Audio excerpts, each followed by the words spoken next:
आपको बता रहे हैं कि मौसावी के कत्ल के बाद ईरान बदले की आग में लगातार जल रहा है और किसी भी सूरत में अमेरिका को तबाह करने पर आमादा इस वक्त हो चुका है। अमेरिका के लिए चुनौती सिर्फ ईरान से नहीं है, बल्कि ईरान समर्थक हूती विद्रोही और लेबनान से भी है। तो उधर रूस के तेवर भी आक्रामक हो चुके हैं। रूस ने तो मरिंका में कब्जे तक का दावा कर दिया है, जो कोई छोटी खबर नहीं। इन घटनाओं की परिणति विश्व युद्ध के रूप में देखने को मिल रही है।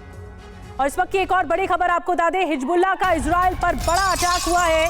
पश्चिमी गलील में आईडीएफ बेस पर हमले का दावा किया गया है। धू धू कर जलता दिखा इजरायली बेस।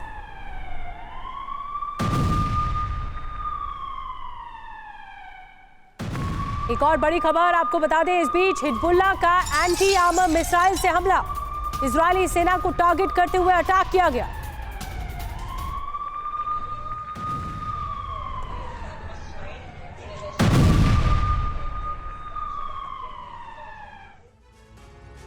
और एक और बड़ी खबर, सीरिया में सैयद मौसावी की हत्या से ईरान का गुस्सा भड़क गया है। ईरानी विदेश मंत्री हुसैन अमीर की इजराइल को बड़ी धमकी सामने आई है। इजराइल की उल्टी गिनती शुरू हो चुकी है।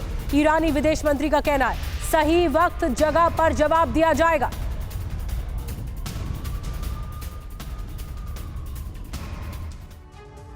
और अब आपको ईरान रेवोल्यूशनरी गार्ड कोर की ताकत बताने जा रहे हैं। कितना अहम है ईरान के लिए ये ईरान आर्मी से जो अलग है ये फोर्स। दरअसल ये ईरान आर्मी का हिस्सा नहीं, लेकिन ये फोर्स अलग बताई जाती है रेवोल्यूशनरी गार्ड की। आंतरिक सुरक्षा की जिम्मेदारी भी इसके भरोसे है।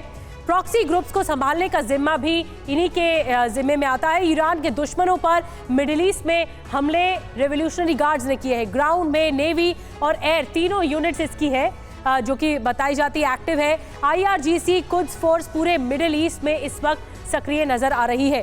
कुल 1,50,000 और 1,90,000 लड़ाके की संख्या बताई जाती है। और कुद्स फोर्स में करीब 15,000 फाइटर्स हैं। मतलब कुल मिलाकर अगर देखें तो 3 लाख से ऊपर आंकड़ा जाता है। कुद्स फोर्स में करीब 15,000 फाइटर्स बताए जाते हैं, जो 1 to 1 लड़ाई करते हैं। और एक और बड़ी खबर आपको बता दें, इजराइल पर ईरान ले सकता है बड़ा एक्शन। कमांडर के मारे जाने पर ईरान की धमकी सामने आई है। इजराइल को कीमत चुकानी होगी, ये कहना है कमांडर। तो ईरान इस वक्त बदले की आग में जल रहा है। जो ईरान का कमांडर मारा गया, अब उसका बदला इजराइल से लिया जाएगा। ईरान के जो मंत्री हैं, नेता हैं, वो भी धमका रहे हैं। इससे जुड़ी हुई और जानकारी भी आपको अब देने जा रहे हैं। इजराइल से जंग लड़ेगा क्या ईरान? कुछ डिटेल में जानकारी देते हैं। 6 बड़े विकल्प क्या है, ऑप्शन क्या है। पहला, सीधे इजराइल से जंग की शुरुआत हो जाएगी। दूसरा, हिजबुल्लाह जैसे संगठनों से हमले होंगे। तीसरा, इजराइल के अंदर बड़े ड्रोन अटैक कर दिए जाएंगे। चौथा, इजराइल पहुंच रही सैन्य मदद पर हमला होगा। पांचवा, मिडिल ईस्ट में अमेरिकी बेस पर तबाही मचेगी। वहीं छठा, परमाणु हथियार हासिल कर इस्तेमाल करना।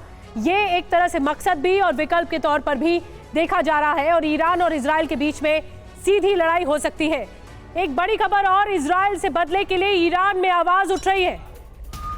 ईरान के तेहरान में भारी प्रदर्शन हो रहा है। ईरानी सरकार से इजराइल से बदले की मांग उठ रही है।